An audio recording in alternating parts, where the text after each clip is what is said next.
Kirkska. Hey, what's good, you guys? Welcome to Fear Island with your hosts Kronk and Kirkarino. POV. Kronk is taking you to Fearland. POV. You're getting taken to Fearland. POV, you weren't fast enough. Welcome to the Halloween edition of the Fear Podcast. This is the first time that we've ever just sat down and decided we were going to talk about some movies while still drunk. This is my drink. Yeah, I might pour myself another one soon. This wasn't even in a fit. Watermelon wine, very good. Watermelon wine. This wasn't a planned episode. We're just doing it live. This was... Fuck it. We're doing it live. Fuck it. So, this just happened because we saw Dune on Thursday. Yeah, and we wanted to talk about that. And I already wanted to talk about that. And then I came over here to Kirk's for Halloween, and his neighbors have base neighbors. His downstairs neighbor, they have a whole outdoor makeshift patio set up. It was so funny coming over here the last couple of months. And it's slowly building up. Slowly building up. Like now they've got a projector and a couch and a canopy out there. So we were watching movies out there, Halloween movies. Very fun times. Very fun. Yes, I came over because I knew we were going to be they would do something like that, and I was like, this is fun. We ended up watching 2.5 movies. I'm not arguing with Will. What did Will say? It's not a boring movie, but it's not bad. Are multiple fuckers in our Discord server defending The Conjuring 2? Apparently. The Conjuring 2 is terrible. There is no meme. Bottom. Let's just get into that now because you know what? We have the freshest and hottest takes about that. So first we watched Dune. So when we got here, we watched Dune on Thursday. Obviously, that was I really fucking liked that. That was a really good experience. We'll talk about that. And then today we watched Gaia, the resort, and Conjuring 2. This was literally just with the neighbors. Yeah. Us picking movies. Whatever looked good on Hulu. Or what didn't look good. Or what didn't look good on Hulu. But The Conjuring 2 was the last one we watched, but we're going to talk about it first because fuck it. Welcome to Fearland. POV, you're getting taken to Fearland. I already did this joke, but I just... Okay, so why is Conjuring 2 bad, Coleman? So, I already kind of don't like the premise of The Conjuring. It's just lame exorcism. Exorcism. I will say, it took me a while. It took actually seeing the first movie to also to convince me that Conjuring was good. Okay. I went in assuming this just sounds like budget bad. But that's the first movie you're talking about. This movie is generic exorcist ghost haunts British girl. Can I mention everyone is fucking British? Except for Patrick Wilson and the girl who plays Lorraine. Is Patrick Wilson the name of the character? No, it's Ed Wilson. I don't know. It's Ed Warren. Do you want me to turn off the lights? No, this thing is made of cardboard and it's itchy. Okay. I just put it on. Hey, Cusco. I'm gonna start stripping. My neck piece is made. Hey, Cusco. You're actually stripping. This is going to be the sweatiest episode of the podcast. It's because it's I can turn down the lights a little. Yeah. Get us some beats. Isma. Hey, Isma, you're looking a little sussy there. A little sus. Nice cock. Stop. No. Nice cock. Nice cock. Hey. Nice cock. Okay, Conjuring 2. The most interesting thing about Conjuring 2 is that the main family being haunted has really thick, bad British accents. So every time they start talking about being haunted, they just can't help but be like, everyone we've been haunted. The ghost has a fucking... The ghost fucking Bill Wilbur. Bill Wilbur. That's not his name. Wilkins, thank you. I got Wilbur on the brain. Wilbur on the brain. Dream!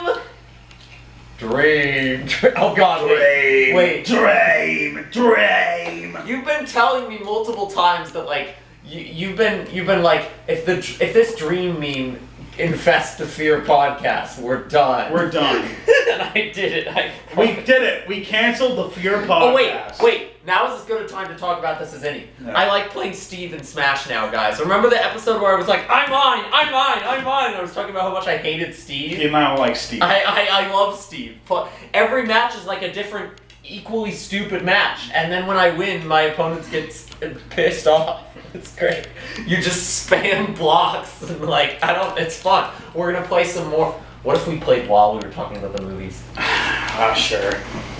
I mean, that would fit because last time we did the Lost Levels. It was a recording of us over a recording of us. You're gonna have to turn off the speaker that the camera is sitting on, though, right, in terms of sound, or that it's gonna shake and fall. Right. It's probably gonna shake and fall anyway. We'll play Smash while we're talking about these movies. When we get to Dune, I want to actually focus my attention on that. Where's the remote? Here? No. Here? I have it somewhere. This is a bad idea. I'm regretting this immediately. Then let's stop. Let's talk about The Conjuring 2. I just hate the movie so much that I don't want to think about it anymore. So the main plot is boy British girl gets her house haunted by fucking Wilbur. By fucking Mexican Dream. Mexican Dream. And, it's okay because this isn't an official episode of the Fear Podcast. This is the bootleg. This is the Fear Podcast bootleg. You're being taken to Fearland. So, yeah, so she's being haunted by Wilbur. And then the B plot is the two, real life con artists that in this movie are, actual ghost noble heroes who are total con artists. Like Ed and Lorraine. Lorraine's being, haunted by the fucking nun. Because this is a setup for the Conjuring cinematic universe, and she's getting visions of her husband dying, and it's if you haven't seen any of the other movies, why the fuck would you care about anything that's going on? No. For the first 2/3 and it also makes the Ed and Lorraine look more like assholes, because not until halfway through the movie. Not until over an hour in do they actually get involved in the main plot. And they only get involved when this ghost situation that the family is dealing with has gotten so big that everybody in their local town knows the house is haunted, and the family is hopping between friends. That's the funniest scene. They call the family thinks something is weird is happening in their house. They run to the neighbors. The neighbors think someone broke in, so they call the police. The police show up, and a fucking chair flies at them, and then it lands. Not even, it just slides around. No, but it slides perfectly into place into the table, and the police are like, well, nothing we can do. This is out of our jurisdiction, isn't it? Sorry, we don't handle ghost hauntings here in Britain. That's for the Scotland Yard department, isn't it? The sus department. The sus department. The penis department.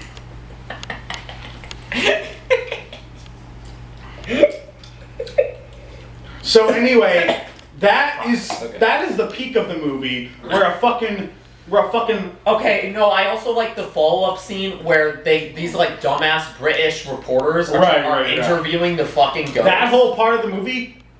I would love a dark comedy horror where there's a ghost possessing someone and just everybody in town knows, but nobody knows how to do anything about it. So you just get dumbass British people and then they hire some fucking kook.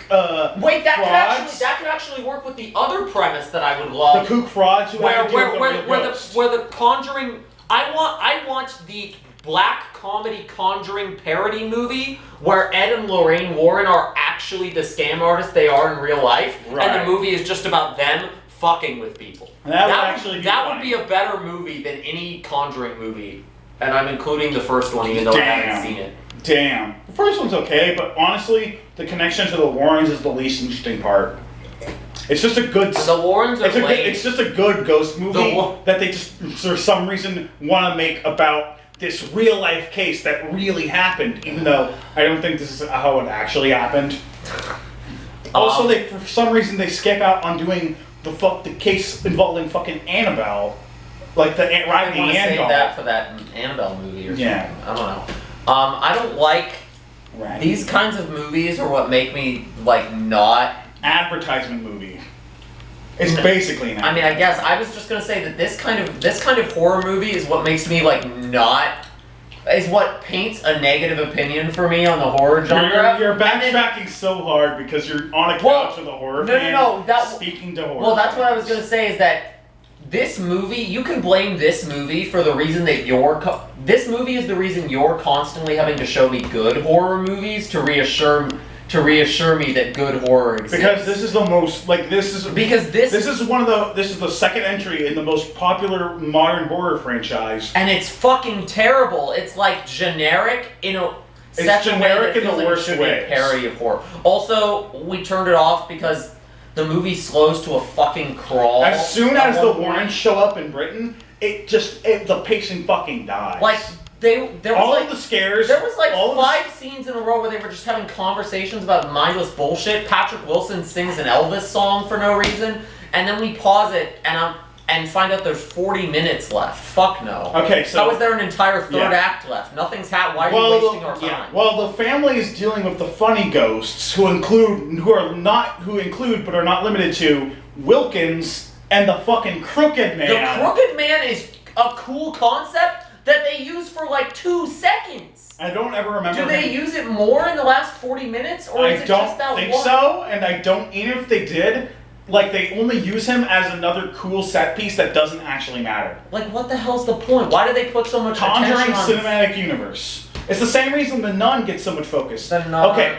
The Nun. I'm gonna spoil the ending for The Conjuring 2 right now. Yeah, tell me. So it turns out that Wilkins wasn't actually the ghost doing all the spooky shit. It was the Crooked Man? No, it was the nun using Wilkins as a cover. And the Wilkins was trying to get the family out of the house. Because he's actually a good evil ghost. As opposed to being a bad evil ghost. That's so fucking stupid. I'm glad we did. And it's all a plan by the nun to kill Patrick Wilson's character. And I'm not entirely sure I remember why. I think something about like the nun will have the power to be reincarnated and not just paint a picture or something. No. But then Lorraine... Oh yeah, can we talk about the scene where there's an obvious picture of the nun that's clearly going to turn into her, but instead of it turning into her, we get this like a slow...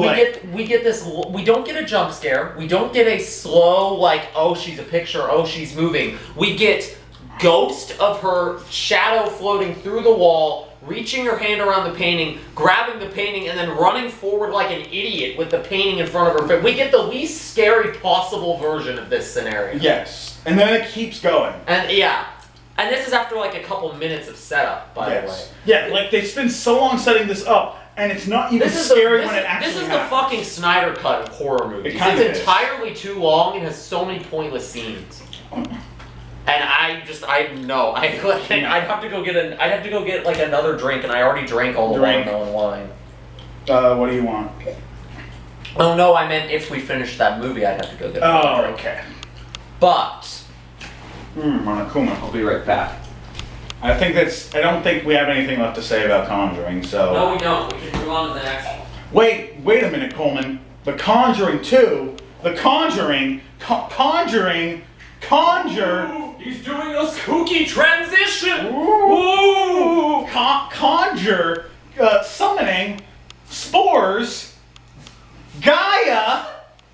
You could have done better than that. Hold on, wait. Conjuring, conjure, Among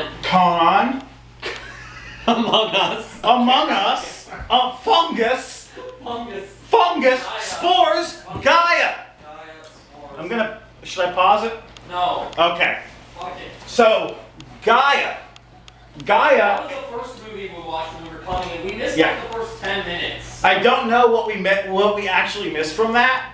Basically, two like support workers or something go into Africa. This is like an African. Pull up the wiki for it or something. Yeah. Actually, that's a good idea. Because this is the movie we probably knew the least about going in. We need the most explanation. Well, okay, we didn't know anything about the resort going in, but the resort is fucking no. This is not Gaia Online. Gaia Movie. Gaia Movie. Movie Gaia. It's got a 60. It's got. You good? Yeah, I was just getting something out of the fridge. What does it have on Rotten Tomatoes? It has an 83 on Rotten Tomatoes with an audience score of 46. Wow. 64 on Metacritic. Interesting. Needless to say, it sounds like it was pretty divisive. It's very slow and very atmospheric, but I thought it was fine. Yeah, I liked it. It was kind of like the nature Tetsuo. It was kind of the nature Tetsuo. But with a little bit of like the Vivitch. Okay, Gabby and Winston, 2 employees of the South Africa's Forestry Service, are traveling along a river in the, I can't pronounce that forest, when Gabby loses the drone that they're controlling. Gabby decides to enter the forest to retrieve the drone, and rejoining Winston later saying, "We can't just leave our trash here." While they're in the forest, Gabby... reading the plot synopsis? While they're in the forest, Gabby ends up triggering a trap which leads her to this cabin where she meets these 2 sort of wilderness dwellers, this father and son duo. Yeah. Who are white because... Yeah, okay, somehow in this African... Was it actually an African-made movie? Made by... Premiered at South by South... Okay, blah, blah, blah. By Decal... a South African ecological horror thriller directed and produced by Jacko Bauer. I think so. Yeah, even though this is an African movie, it's like most of the cast. The main or white passing. The characters are all white passing. The one clearly black character is the one who dies super early. Yeah. Oh wait, did you say it was South African? Yes. That makes sense because South Africa. Actually, yeah. Because South Africa is literally the poster child for gentrification. Yeah. Like God. Anyway, so they get lost. She gets lost in the woods. Elon moment. Winston goes in after her and ends up getting attacked by these spore carriers, who are essentially the enemies from Last of Us. And eventually turns into like a spore creature himself. Or starts to. Meanwhile, Gabby seeks refuge in this cabin where the father and son live. And they sort of... It's complicated because they kind of both try to heal her, but also sort of let her die. Yeah. Like, this is a very, like, hard to follow movie. Like, maybe reading the plot synopsis would help, but I don't think that would give the raw emotional experience. Basically, the father and son want that... So they worship the source of the spores. Mother Nature, Gaia, that's what's going on. As if it was like, yeah, Mother Nature itself. God. Because it's also like tied into like, that's where his wife died and the wife sort of fused with the tree. But they killed the wife. Well, no, like the wife became part of the tree. Yeah. Or maybe that's just a nightmare sequence. I don't know. Yeah, regardless, this is some hallucination. But there's like these spores that can infect you. Yeah, and like cause hallucinations, and they slowly start to crawl inside of your skin. Yeah, and they also create like fungus zombies that are literally just the Last of Us zombies. Yeah. But those are weirdly underutilized. Like you expected those to be the main threat. They have to fight one like half an hour, 45 minutes in, and then after that for another like half of the movie, it's mostly it becomes like a family drama about the dad who's a religious zealot from it kind of becomes like 10 Cloverfield Lane, where it's just these 3 people isolated in a location. Except 10 Cloverfield Lane's a lot better. It's a lot more coherent. Yeah, more coherent, I suppose. Less, like, visually... Yeah, it's less visually interesting than this, and it's a lot less... I don't know if it's... Actually, I don't even know if it's less deep. It's just... This is a movie that has a lot of weird shit going on. Yeah, this is a... I mean, I said Tetsuo, but nature earlier. There's not a lot of... Like, there is dialogue. There's actually a decent amount of dialogue. But it's very much like...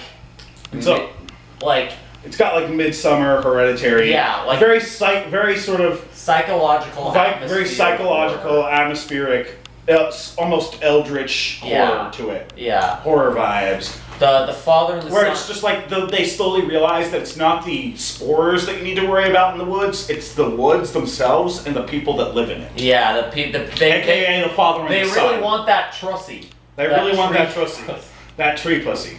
At one point in a dream sequence, the father is fucking a giant tree. Is that even a dream sequence? I feel like he was actually fucking that tree. Well, he probably did at some point. I don't know. There's a lot of weird, like, they have this weird, like, Abraham-Isaac thing where the father's trying to sacrifice the son, but then the son wants to protect the girl that he has the hots for. Well, like, the father doesn't want to sacrifice the son, but the Trussy is telling him to. And he's like, well, I guess I have to do it eventually. We were cracking...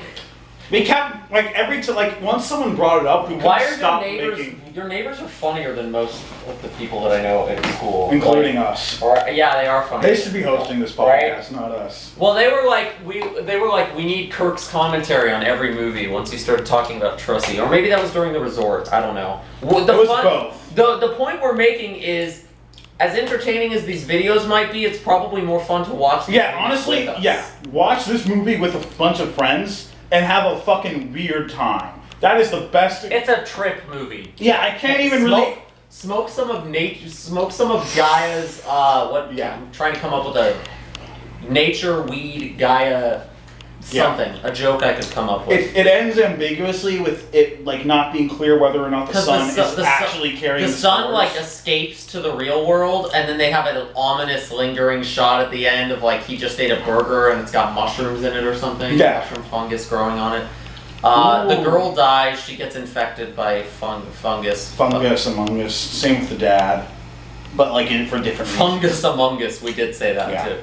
Yeah, no, we just... It's a really good movie, but, like, it's also the type of thing that you need to watch on your own and make your own opinions. The less and less people that were gathered with us watching these movies, the more, like, stupid us jokes we started to make. Yeah. What was the movie that had a dog named Baron? Fucking Conjuring 2. Oh, right, yeah, because I was like, Baron? Ooh, Baron? What happened to the dog? I don't fucking... Okay. We're past that. Speaking of The Resort, The Resort... Okay.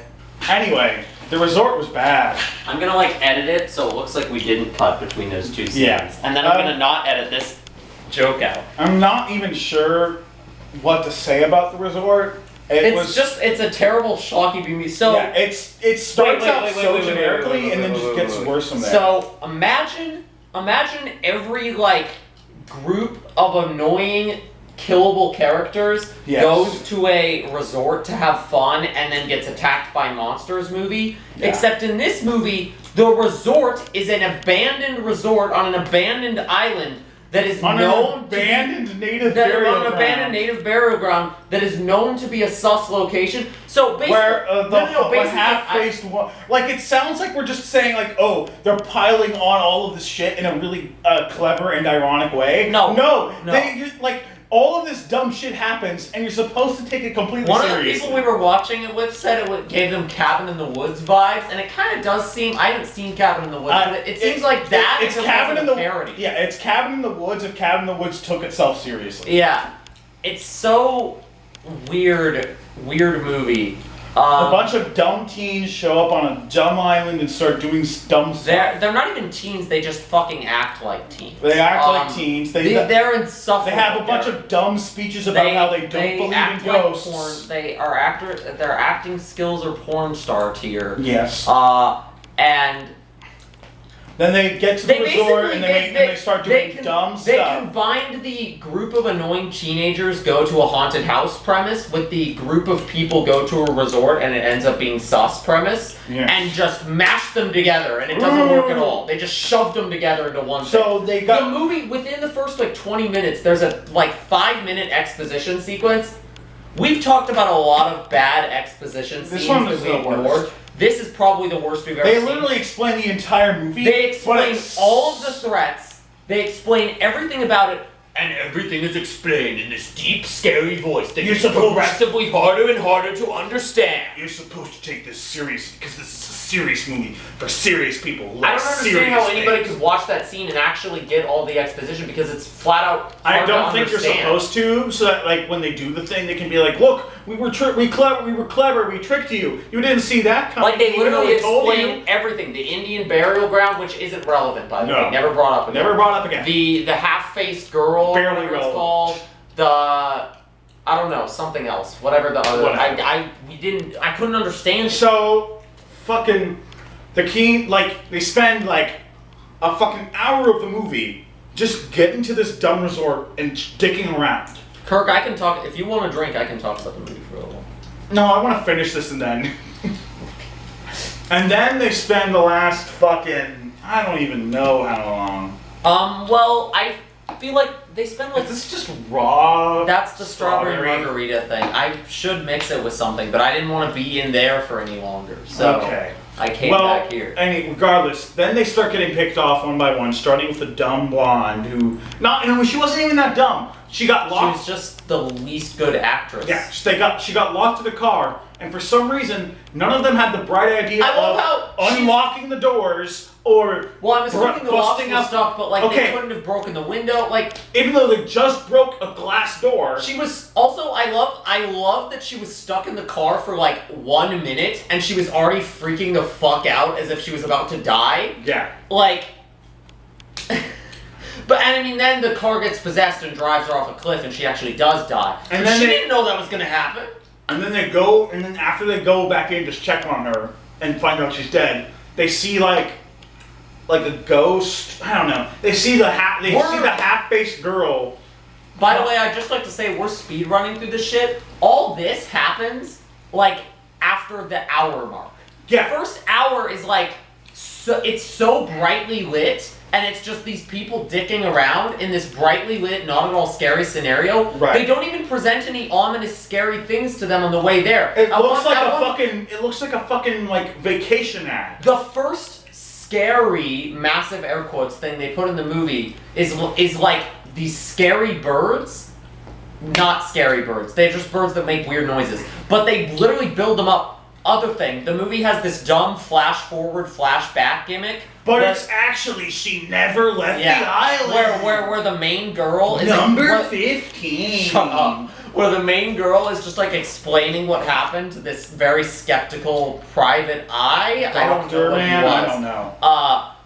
And they keep cutting to that just rarely enough that I would forget that was there. We would all forget that was in the movie. It's a really bad framing sequence. That kind of framing device either works amazingly or it doesn't work at all. Guess which one this is. Yeah, guess which one this is.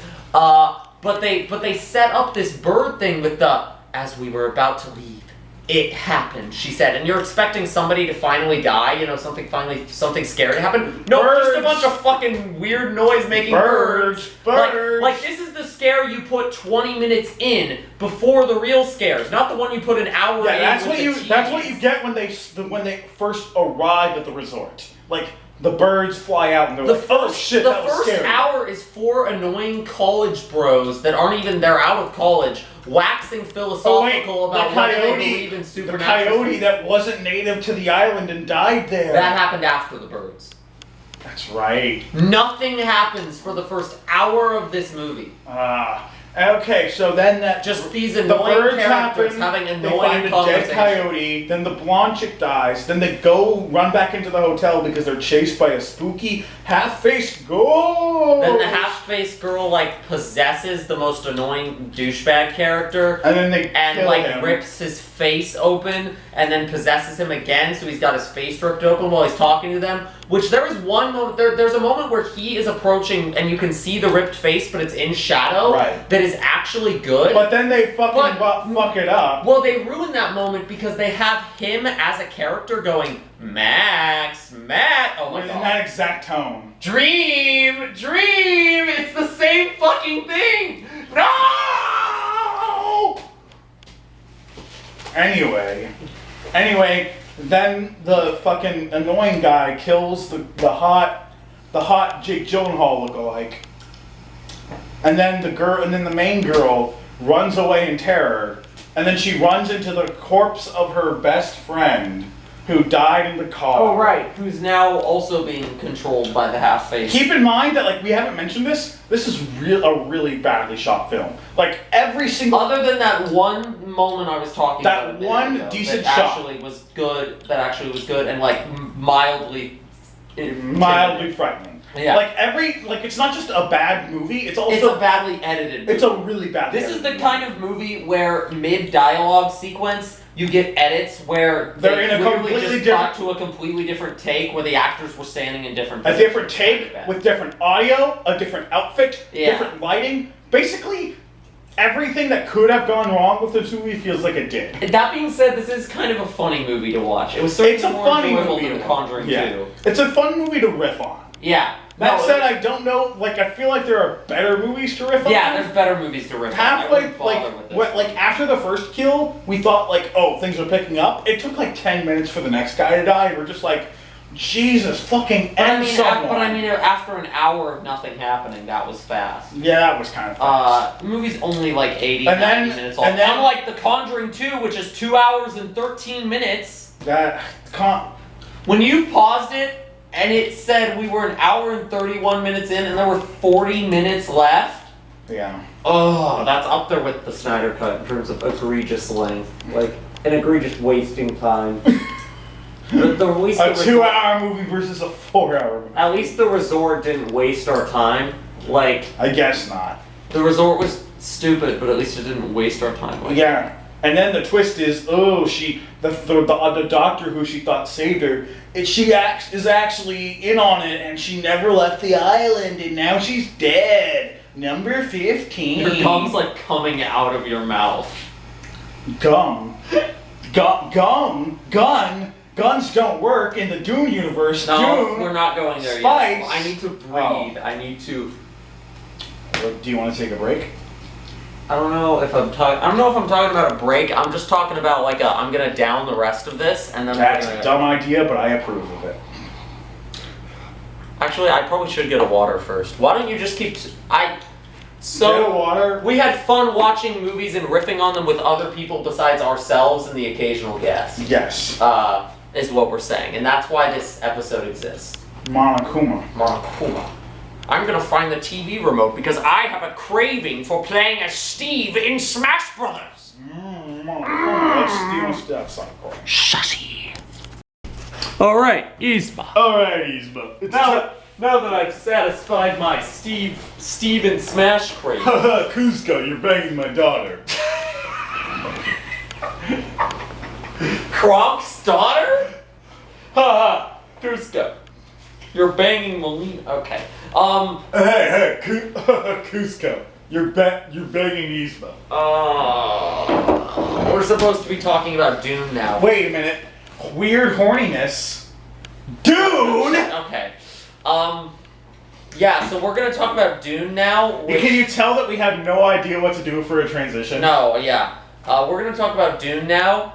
This kind of looks like a weapon. Spoilers for Dune. This would be a good weapon in Dune because the mechanics of spoilers for Dune. Dune was fucking awesome. Dune was base. And I've never read the books, and it also I know the books from association, but I've never read them. Neither of us are a fan of Dune. No, never read the books. None of us are familiar with the franchise. It was a 2.5-hour long movie that is fully the first part of a story. These are all things. Yeah. This is geared for me to dislike. Yeah. If after all of that Coleman still said it was good, then it was really good. Because that is literally the kryptonite for Coleman. Yeah. That's the minus column. But it's not even a. It's not even a minus. It's like it's just things. It's not a positive or a negative. It's just a fact of the matter. If you're somebody who can't handle watching an unfinished story, wait till the second Dune comes out and then watch them together. Because it is very much. This is very much. You can pinpoint the point in the movie where where the first act of the Dune Book 1 story ends. Yes. And it's like. This is very much. It's a lot like in Lord of the Rings, where in the first movie it ends on a satisfying note, but that was clearly not where the story was meant to. The ending feels very Lord of the Rings, with a group of characters wandering off to a next undisclosed location. Yes. Here's where we're gonna be doing more. If we're comparing it to Lord of the Rings, it's because it's based. Okay, but here's the thing. No, Dune feels like. So if Star Wars has become the pew nonsense action space sci-fi franchise, sci-fi. It's science fantasy. Dune is the more thoughtful it's the world opposite building. Yeah, it's science fantasy from the perspective of a fantasy fan. Star Wars is science fantasy from the perspective of a sci-fi fan who wants dumb shooty go blam action. I guess I don't even know if that's true. I'm much more of a sci-fi guy than a fantasy guy, and I feel like that's why I like Dune better than Lord of the Rings. We're not really comparing Dune. I'm not even comparing. Such different franchises. No, the only reason I'm comparing is that Lord of the Rings is the perfect example of long movies that I haven't watched all the way through properly. Because I'm bad at Bros comment in the comment section so that I can bully him into doing an episode, not an episode, just a night where we watch the Lord of the Rings. Anyway, we're talking about Dune. Dune is fucking great. Do you want to start? Let's just start with the casting. Timothy Chalamet. I was going to start with my plus column. Okay. So if the minus column are all the things that normally, because I'm kind of trying to, I want to give the opinion of this. I want to give my opinion of this. This is the first time we're actually doing a proper, like, here's the pros, here's the cons, here's the review. And I want to give my opinion of this in a way that, because Dune fans probably have already seen it, probably liked it. Dune fans liked this movie before it even came out because they were so starved I want to convince people who, like me, would look at these minuses of 2.5 hours. Story doesn't finish. We're trying to get these very atmospheric sci-fi. And we're trying to get the two circles of Fear podcast fans and Dune fans to overlap. Oh my god. The pros and cons. Pros and cons.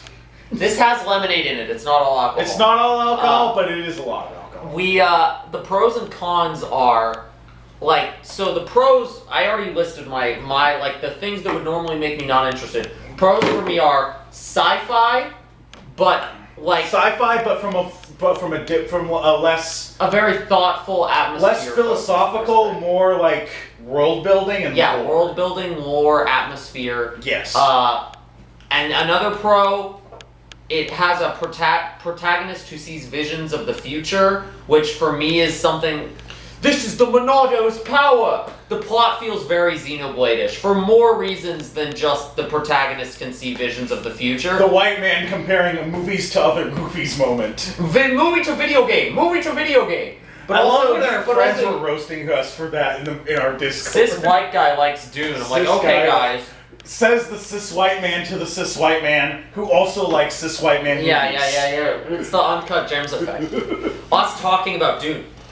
Okay, what am I even doing? Dune, positive sci-fi setting. Yeah, another positive. Visions of the future. I've discovered I just really like those kinds of stories where the foreshadowing is really blatant. Especially, but when the source of the foreshadowing is vague. Yes, that's the. It's not like even in this first movie, it is very unclear if spoilers. I feel like this is the only segment we're gonna have to legitimately put a spoiler tag or whatever. Because fucking Paul Atreides is getting visions of the future where he has become the savior of the Fremen people and is leading a rebellion. Well, there's a question of, here's a way we can talk about sort of spoiler free. Although I will dive into spoilers in a minute. So might as well just put the spoiler tag for the whole segment. It's the kind of movie where the main character is a chosen one, and they don't even try to hide. Everybody knows. From jump, where they're literally talking about how Paul was born to be chosen. But it's chosen by who? Is it a good thing? And for what? Is it a good thing that he's the chosen one? He doesn't want to be. And a lot of the characters are in a well-written way, they're very dismissive about his not wanting to be the chosen one. And a lot of the characters that push him the hardest into this chosen one role are the characters that have very seemingly dubious motives. Yes, but his mom. Like his mom, who's a part of a super cult. Kind of. Cult of basic super nuns. Who basically are just Jedi. Yeah. It's basically what they were trying to do with the Jedi in the prequels, but failed at because George Lucas is not a great writer. In a lot of ways, Dune is, from this first movie that I've seen and where I think the plot is going, in a lot of ways, Dune is what I wanted Star Wars to be, and it's what Star Wars got the closest to being with the Luke storyline in The Last Jedi. And then the Star Wars fans couldn't commit got pissy. Well, even within Last Jedi, I feel like they couldn't quite commit to it. Well, because they wanted it to be a redemption sort of story, at least for Luke. But then, I feel like it would have been more interesting to just have it let him fail. Yeah. Last Jedi tangent. Last Jedi. I think it's fair because so much of Star Wars is inspired by Dune. Yeah. One of the first scenes in this movie has Paul's mom telling him to use the voice, which is their power, and the second you hear that, you're like, okay, so that's the Force. Yeah. But But like actually creepy. Yeah, like it's the creepiest. I really love how they do it, where it's like in their mind that you see them doing the action, and then if the voice succeeds or fails, they'll actually have done the action. Yeah, like there will be a lapse in their memory. Between them performing the action and them regaining control. It's less the fun what the Force was, and more like fucked up like suggestion in D&D. If you looked at if it was portrayed as fucked up as it. How to Build Paul Atreides in D&D by Tulok the Barbarian. Stop. Okay. Anyway, but like another plus in the plus column for why I really like this. Denis Villeneuve is a masterclass director. He's really good. I made a Blade Runner 2049 review a while back, and. Link here. I guess I'll put it in. I mean, link in the description. I figured out how to use YouTube cards. I think, unless they changed it again. Fucking YouTube. Who knows?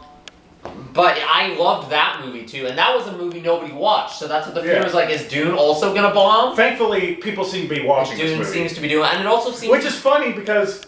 Like, we've talked about this, nothing is more confusing to us than the Dune fandom. The Dune fandom, it encompasses such an age range. I said this to him as we were sitting down for the movie. Dune is the Weezer of sci-fi, and like, where it's just been around forever, and there's just these weird little sub-pockets of fans in every. And you can't tell how many of them are actual fans or just there for the irony. Right? Yeah, I feel like the Dune fandom's less ironic than the Weezer fandom, but I do think they don't have time to be ironic because they want the spice.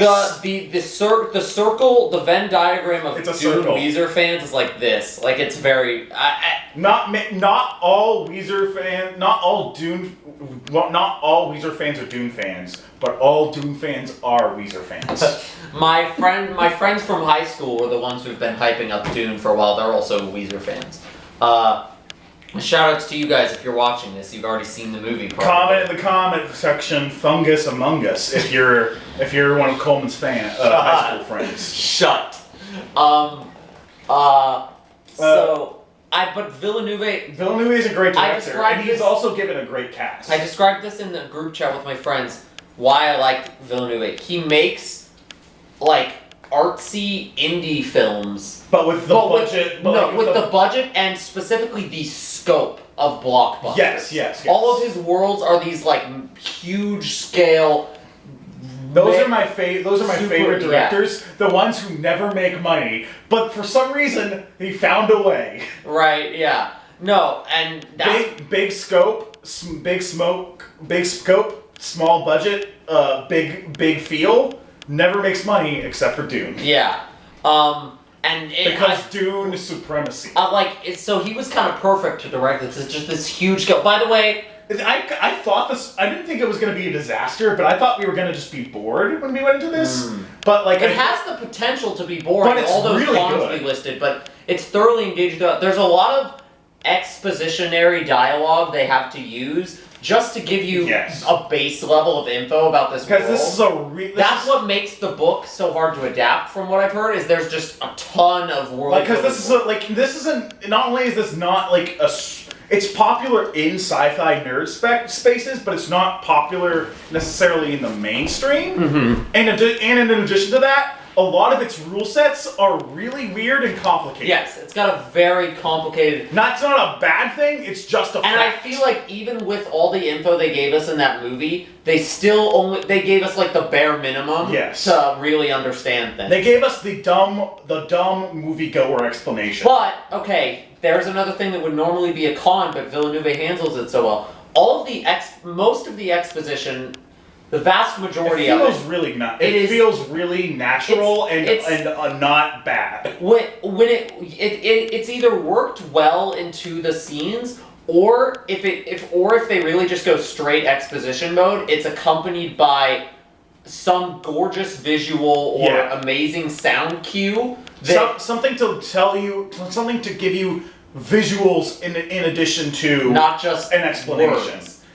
We mentioned this because the fucking resort had it terrible. Oh my god. And it's honestly some of the best stuff, and just in general the visual scope of the world. I love don't watch this on HBO Max. No. Unless you have a really good TV and speaker setup. Because it's not just the scale of the visuals, it's also the sound is mixed for a theater. Oh my god, this would be so unbearable to listen to. There is almost constantly some kind of soundtrack playing. Most of the characters speak in a very sort of hushed, everybody's calm, calm I voice. watched about 20 minutes of it on HBO Max before we went to see it in the movies, just because friends put it on. And I was like, okay, I can't get engaged with this like this. One, because it's like your friends are just vibing, and two, because it's hard to hear. One, because you really have to pay attention, and two, because it's hard to hear. I mean, we had the subtitles on, but it's just like so much of it is that this like. It's kind of, it feels like what Inception or Tenet do with their booming soundtracks, but if it was actually mixed well instead of how this has really good sound mix. Like, even during the quiet parts, it's not so quiet that you can't hear what they're saying. Yeah, it's never so quiet you can't hear what they're saying. Sometimes you struggle because of their accents, but but it's never that bad. Yeah. And there is, like, I remember one scene in particular where they're unloading from the spaceship, and there's some very loud music. The music is, like, here, the dialogue is, like, here. But you can hear both perfectly. You can hear both perfectly. Without watching it on HBO Max would rob some of that. Because, like, the speakers wouldn't handle it. Yeah. Even my soundboard wouldn't handle it. Unless you have a movie theater quality level sound system, it's going to be hard. Kale's house might have Kale's movie theater room. Yeah. You could watch. Unless you're our friend Kale, don't watch this at home. Yeah. Sound mixing. Let's talk about the acting for a sec. The only reason I can think to watch any of it on HBO Max is if you're not sure if you would like it. Like, watch the first, 30 minutes or something at home. But even then, you might not get the best sample of it because... You're experiencing it. We sound like such film. You need to watch this in theaters. Not usually, but it's so made. And even the director... You know it's a good movie if we're saying you need to go out and watch this in theaters. Yes. It's just like... That's the best way to just get immersed into the world for 2.5 hours. Yeah, this is... I forget who said it, but, like, the way films used to be made is that they are something you are supposed to be sort of drowned in. Yeah. And that is what Dune is. That's what it's... It is a movie that you're supposed to drown in the scope of. Yeah, yeah. And you can't really do that on a home TV. The scope and the sound... I really love Villeneuve. I'm like... And, like... we didn't mention it, and I kept bringing it up. The cast does a really good job. The casting is really...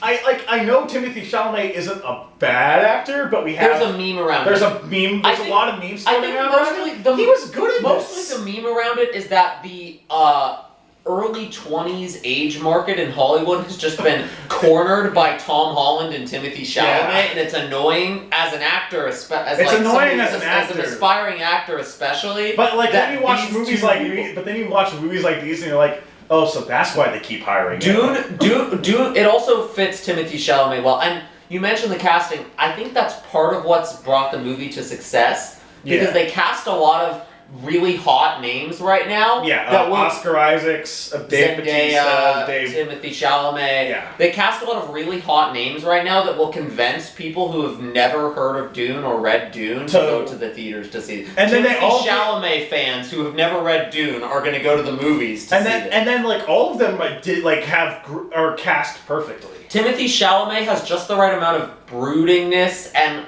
just the right amount of brooding menace and like there's something vaguely uncomfortable about him. He looks like the type of person that he could either be a hero or he could fucking kill you, like, and then have a blank face. Yeah. And you would not even know and that's crucial to this character who is sometimes sometimes like earlier, that chosen one, but chosen by who kind of thing. Like it feels like to borrow a phrase from season 8 of Game of Thrones, I know. Okay. But like he feels like he's got his coin in the air and it could land either way. Oh, yeah. And he captures that perfectly. Yes. Oscar Isaac as his dad is great. Yeah. The actress who plays his mom is... I can't think of the name, but she's also great. Dave Bautista. Dave Bautista, while not given a lot to do in this movie, like he's fucking chewing the scenery and it's great. Him and Stellan Skarsgård as the Bear, who is fully just like an SCP version of my D&D character. He's the Dune Baron. He's the Dune Baron. This money-grubbing, like, asshole. At one point he says, like, all I live for is income. Or something like that. He talks like this. There's so many great lines from him. Unfortunately, we didn't write any of them down, so we can't remember them off the top of our head. But he's also this, like, weird... Is he, like, a snake thing? I think he just floats around. He's got some weird powers. He's got some he survived that poison attack. Yeah. I think he's got stuff like, he's an interesting character. Possible book spoilers. I think the spice does more than just give you weird hallucinations. Yeah, the spice. I think it also gives you strange powers. Oh, we haven't talked about the basic premise. There's a desert planet full of these spice drugs, which is both a hallucinogen and the fuel used to power interstellar space travel. So it is, and it's like, from what I can tell, it's one of the only planets that this is a natural resource on. Mm-hmm. So it is. So there's this conflict between the natives of the planet, the Freemen, and the outsider emperor, and the outside houses under the Empire. Dave Bautista and the Baron are members of the Harkonnen. Yeah, who initially owned the planet. Yeah, it's very warmonger tribe, and then the Emperor took the planet away from them and gave it to House Atreides. Who's much more like diplomatic. Yes, they're trying to make deals with the Freemen, but it's this sort of thing of like Christopher Columbus colonizer versus Plymouth Rock colonizer. Yeah.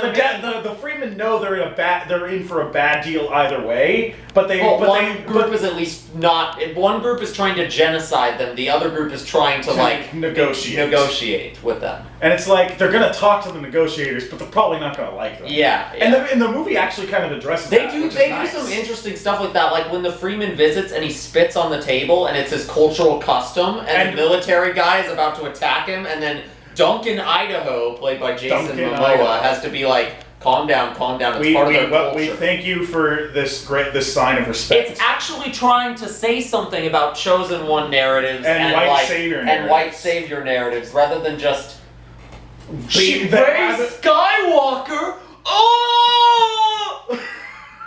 I fucking... Watching Dune has made me complete my arc from Star Wars fan to Star Wars hater. Were you ever a Star Wars fan? I was like kind of when I was a kid. Watching the sequels, because they had a lot of good kid content. Because now I watch Dune and I'm like, okay, wait, Dune has the awesome visuals and like scope that Star Wars can have, but without the shitty storytelling and without being meaningless. Yeah. It has an actual thing to say. I love their round spaceships, that all the little round spaceships come out of. Well, because, like, why would you not have, like, just a big spaceship that I love so much of the tech of the helicopters that have flippy-flappy things, like mosquitoes. Yeah. The bug-copters, The worm. I love that the first couple times... I was expecting to find the worm funny, but no, it is genuinely terrifying. Threatening. Because Villeneuve sells the scale of it. It's like a fucking, like, blue whale-sized worm that fucking, reacts to sound in the desert. I like that the first couple times the worm shows up, you don't even really get to see the worm. No. You just see the sand crashing and rising as it pops out of the... Perfect horror movie lesson there. Yeah. Don't show the monster until you need to. And then by the time they do show the worm, it's, like, important. Yeah. The worm's great. Everything's great. Everything is great. We're running out of things. Everything is awesome. I have a ton of like smaller details I could talk about. I'm just not remembering them all off the top of my head. Fear is the mind killer. Fear title. No, the more I was watching, the more I was like, I need to, I guess... Well, because, like, even though this is, like, maybe not a spoiler-safe thing, we don't want to fucking spoil the whole plot. I think now would be where, I think now is where I'm going to spoiler timestamp, because I can't think of anything else that I can talk about without spoiler. Well, because we've basically gone over the premise, the basic premise, the visual design and all, like, audio stuff that makes it so everything that you could get from like a single watch of the trailer. Yeah. Although the trailers focus way too much on Zendaya, who's not really like she's not in that much of the movie. Yeah. So if you're here for Zendaya, you're not going to be getting too much. In the next movie, you'll get some Zendaya. Yeah. spoilers. We'll get because spoilers. We'll get into it now. He's having these dreams of Zendaya's character, like future visions, and he doesn't actually meet her physically until like 15 minutes before the end. Yeah. Because it ends in the middle of the story. Yeah. Literally the middle of the story, the middle of the desert. Yeah, the middle of the desert. The scene where I was hooked. Let's talk. We're gonna talk about that. Oh now. Yeah. I was into it in the beginning. You know, the atmosphere, the setting, the world building. Oh, great! But it's like you expect put your hand in the box. Like the box scene is great. The box. That's probably the most iconic scene from Dune because like it was in the trailers and they made it seem less cool. Honestly, the trailers made it seem less. The trailers did not sell this. It's a hard movie to market. I don't know how it. Now they're just going to market it as like the sequel to Dune. Yeah, well, that's what they're going to market Dune Part 2. Yeah.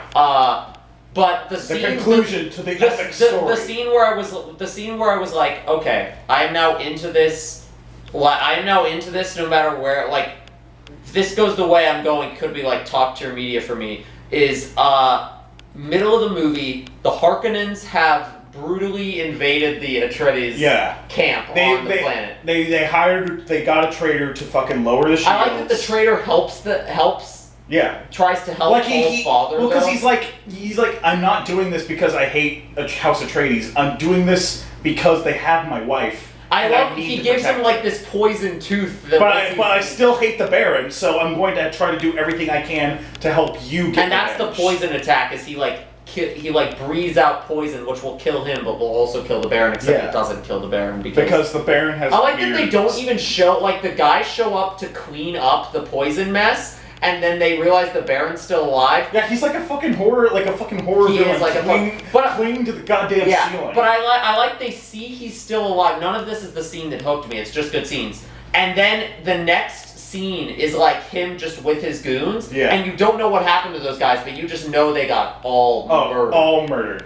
They can't because there's this thing where the Empire is kind of orchestrating all of these events. Yeah. Well, like the Empire is specific. Like the Baron specifically said, they're not. Don't assume that the Emperor giving House Atreides Arrakis, which was the planet, is a gift. They wanted to wipe out House Atreides, essentially. Yeah, they're like this because later in the movie, after the invasion, Empire soldiers start showing up. And like Duncan Idaho has to fight them. Duncan Idaho's a cool character with a very silly name. Yeah. I really didn't expect him to. Spoilers. Reminder: we're in spoilers at this point. I really didn't expect him to die. They just started killing people off left and right in the last half of the movie, which is. I did. That's one of the things that I got spoiled on. Not spoiled on, but like I knew from cultural osmosis is that Duncan Idaho died. But he still had a great. He still went out like a boss. It was great. He went out like a boss. But the scene that really sold me. So. He's in the tent with his mom. He's in the tent. He has these at their lowest point. Yeah, he's in the tent. So they're both running away from the Harkonnens. And Paul has a vision of like these battlefields with dead bodies everywhere, like this spaceship with like evil dark hood over. It was very Star Wars Empire. Yeah. But then you zoom in. But then at one point we see it, and the people in the dark robe, the people commanding this war, are Paul and Zendaya's character, and I think maybe his mom too. It's like they are the Empire, and it's like oh shit. And it's also this Crusades analogy because like if he's the Jesus. Then these are his. He literally talks about. I don't know if he says crusade exactly, but he's like they're starting a war in my name, and like he talks about. And then he like has visions of like Zendaya covered in blood, holding a knife. Yeah. It's very. The visions are very dramatic and like. And it's not clear if like that's his blood, if that's someone else's blood. And it's not clear what of this is analogy and what of this is direct feature. Yeah. But and then what I really love is he's freaking out about this. He's like, I don't want this. I don't want this. Comfort him. And his mom, who maybe remind you, is a part of the super cult that basically birthed him to try to. They've been trying to create the one. Yeah. And she comes up and she's like basically like it's okay. This is your birthright. And it's like, I never asked for this. It's not. Okay. That makes it sound bad. No, he pulls out the voice, which is like that their mind control voice power, and he's like, and he yells, "Get away from me!" or something like that. And well, that was cool because like I'm watching him get consoled by her, and I figure he's gonna get mad at her. not only do they have this voice filter amplifying the volume to startle you, but also in the performance, I think that's the loudest he gets in the movie. That is him at his they didn't have him. They had him act it as if there was no vocal filter. Yeah. And then added the voice filter to the point where it literally made me jump back in my seat in shock. And that's when I was like, okay, this is good. Okay, I'm in. Okay, I'm in on where this future I'm all in on this. Like that's like movie scene of the year for me. That's a great scene. Yeah. Because he's like, you know, I never asked to be a chosen one. Yeah. And like that sounds cringy, but it's not because like it's literally like, you know, it's not because it's more than. He's not being like boo-hoo, I'm a baby. Yeah, he's like I didn't ask to have all of this importance. Yeah, I just wanted to be my father's son. It's less I'm a whiny boy who doesn't want to fulfill the prophecy, and more I'm scared of what fulfilling this prophecy means. I'm scared of what I will do. Yeah. I'm scared of what I'm being asked to do and what I'm capable of doing. Yeah, which is very, very possible genocide. Possible. We'll see. I don't know where they go. Who knows? My friends were telling me one of the books mentions Hitler at some point. So that's fucking wild. Yeah. I know a worm shows up at some point. Does this take place in a far future after Earth? Possibly.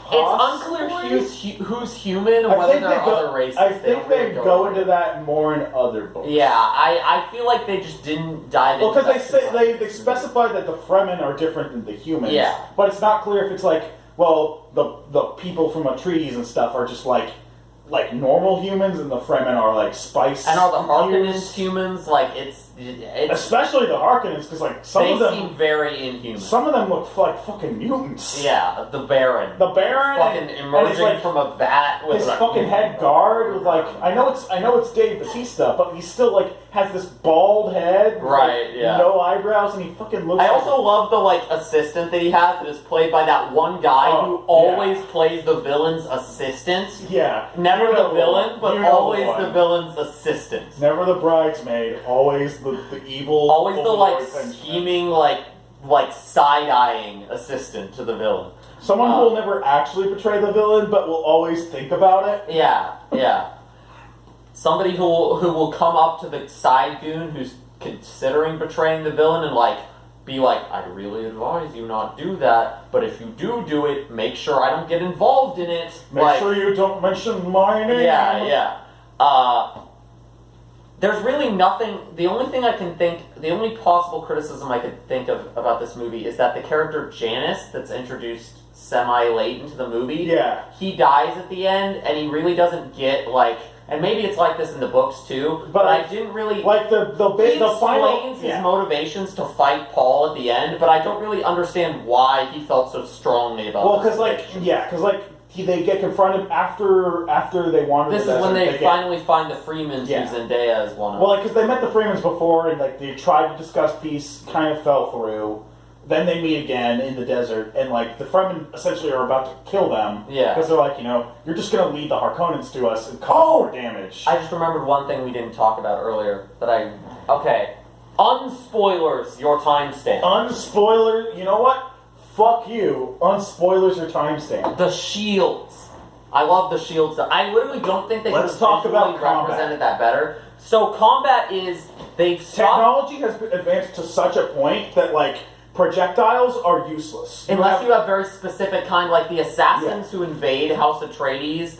They have developed energy shields. They have developed energy shields that are capable of basically protecting you from all high velocity attacks. Yes. So the only way to actually hurt someone in this universe is with sword, because the shield will block the attack, and then you can start to slowly move the sword in for a killing blow. And they represent this brilliantly. The shield is like a blue energy force around them, and it gets red when things start to penetrate it. Yeah. So, and this does multiple things. One, it explains this so visually well that they didn't need to explain in words why they don't use guns. Yeah. Like you could put and two, it does the thing that everybody loves, but is so hard to justify. lets people use swords again. And 3, it allows the combat sequences to get really brutal without upping the rating to an R by making there be gore everywhere. But like you can start stabbing people because like you need to. Because every brutal weapon swing that would normally result in blood splatter just results in like this strong, like the red gets stronger the harder the like impact is. Yeah. So you can like feel and see how hard these hits are happening without it being gory. It's really good. Which is it's really smart. You see it in scenes where like Duncan is having to fight waves of dudes. You see it best with Duncan. My god, Duncan is Rhine. Duncan. If Paul is Shulk, then Duncan is fucking Rhine. Xenoblade moment. Yeah, like the big, strong, beefy, kind of meat-headed, but like lovable and like smarter than you think character. Yeah, smarter than you think. Thankfully, Ryan doesn't die in Xenoblade. And that's how. I love the shield mechanic. I literally don't think they could have visually represented that honestly kind of difficult concept to portray better than the way they did it in the movie. Yeah, and it leads to fun combat where it's like, okay, since guns are no longer effective, that leaves the room for more interesting stuff like using darts to like they using darts where it's like these stealth assassinations because you can because the dart sticks around for a long time longer than a bullet does. That you launch the dart at them, it hits the shield, and then it keeps going. Okay. My camera is like running out of all the space because I didn't think I came over here not realizing we would talk about 3 other movies. Yes. And for another, I came over here not realizing we would talk about Dune for longer than we talked about the 3 other movies. Because you didn't realize how big it's because I figured we would talk about Dune for 30 minutes. I just didn't think we'd talk about other things for another 30 minutes. So to make a long story short, Dune is awesome, and go see it. We've talked about it for 30 minutes, and I could probably come up with things to talk about it for 30 minutes more if I want to. We're going to transition into being a Dune podcast. This is our announcement. I probably will start reading it now. I feel like this is aimed too high.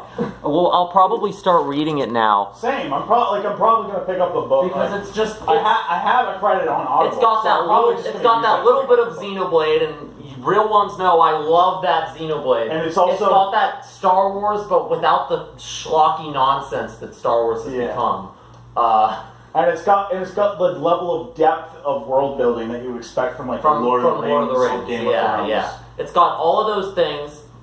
I think it's most importantly, and it's also it's got the Baron. Well, the Baron is the perfect example of another thing it's got, which is a little bit of like classic sci-fi weirdness. Yes. That like this book is these books are weird and unashamed of being Dune is weird and like hard to adapt, but if there's anybody who can do it, it's the people that are doing it right now, and it's working.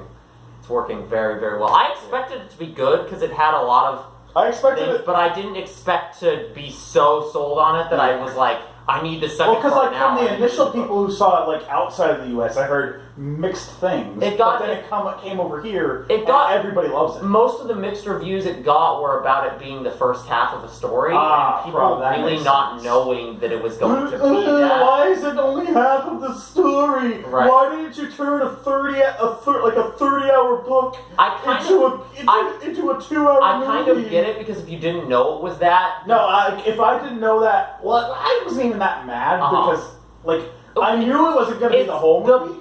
The pace is slow, not in a bad way, but in a way that it takes itself like when we talked about Nausicaa. That's another movie that feels like this. This movie is not afraid to take its time. Yes, and taking its time telling that half of a story could be irritating to certain minds. Baby want entertainment now. Yeah, it is the anti-Star Wars in that way too. Yes, but for me, you soak me into the world enough, and I don't care how many hours you're making me put into it. Xenoblade games are hundreds of hours long.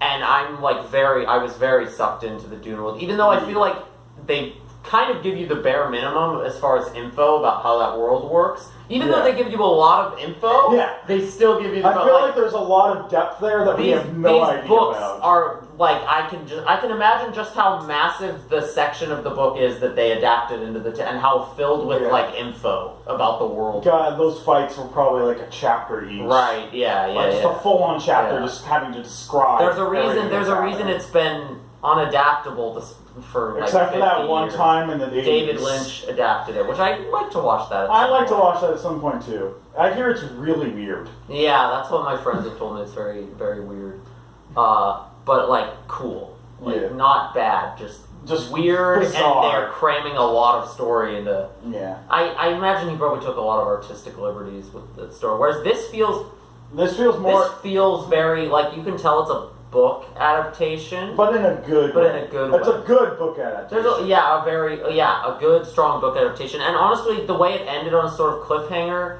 it just sort of felt like TV show watching, like watching a really good. I do think Dune would probably work better as a TV show than a movie, but the problem is it's hard. Like TV shows don't get the budget to do what Villeneuve did with Dune. Yeah, I prefer. I would love. Yeah. It's a damned if you do, damned if you don't situation. TV shows are better for these sort of long form adaptations, but you can do so much more with the budget and the scope of a movie. Yeah, not just because of budget, because TV shows are starting to get huge fucking. But also budget. just like, but also the scope is in being bigger. in the movie theater and like movies feel getting huge. that scope. This movie is a very good argument for the value of movie theaters and not just dropping everything on streaming at the same time. If you want people to get back into theaters, release more movies like this. Release more movies like Dune. I wonder though, how much do the studios actually care about getting people back in the theaters? That's an interesting. Honestly, that's a separate conversation. Yeah. But well, I guess we'll see. We'll see. That's enough about Dune. I think we've talked about it. Go watch it. Thank God Dune Part 2 is coming out, because the first Dune, just being an unfinished story, would have sucked. Watching it knowing that the Part 2 is confirmed also made it a lot easier. Yeah, this is the first. Yeah, if we had watched it not knowing it was going to adapt the full story, and then found out, it bombed at the box office and we're never getting the full story, disappointing. Would have been so disappointing. How well was made. But thankfully, we don't live in that. Who knows if we'll get more Dune movies beyond Part 2? I feel like there's a possibility that we would, because from what I've heard. From what my friends have said, Dune gets weirder and weirder. So that might be where they transition to TV, where it's like, these are the weird books. They're going on HBO. Yeah, at some point the studio will probably stop giving them the huge budget. But we at least get the complete story of the first. Speaking of weird, time to exorcise. Yes, this is an exorcism. Movies. I'm gonna cut it. Bad transition for the bad movies. Exorcism clip. Exercising. Oh, I don't know. The movies we watched tonight were an afterthought. This was just, I wanted to talk about Dune for 30 minutes, and then it turned into POV. You're going to Fearland. We're exercising. POV, darkness. No, I'm not doing the Tobuscus joke. Immediate regret. POV. No, wait, this is Alien 3. What? Cats. There we go. Cats. POV. You're going to Sussland. POV. The Conjuring 2 is going to Sussland.